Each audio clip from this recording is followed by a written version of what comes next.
I've had surgery on my knee twice after tearing my meniscus, and getting back to training was pretty tough. So I just want to share a couple things that have helped me personally and also helped a lot of my clients train through their own knee issues and also their meniscus tears, because it's pretty common.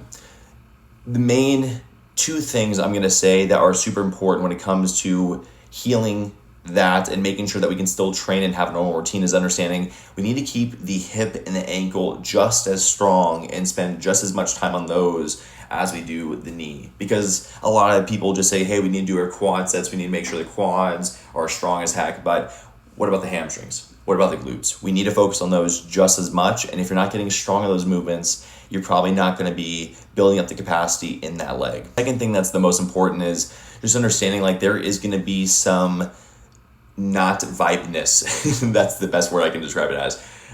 Clicking, popping, kind of that weird sensation in the knee, that is going to be likely. For myself, every single time I go down the stairs, this knee is going to pop.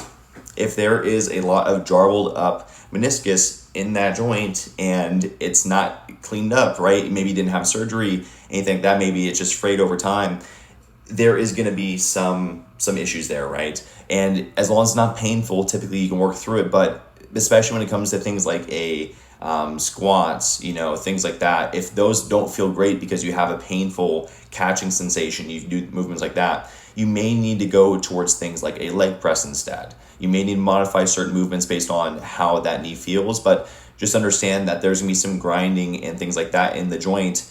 If it's not painful, it just feels kind of uncomfortable, just remember it's fairly normal. Don't overthink it too much, but just continue to move through what's tolerable and listen to your body's feedback.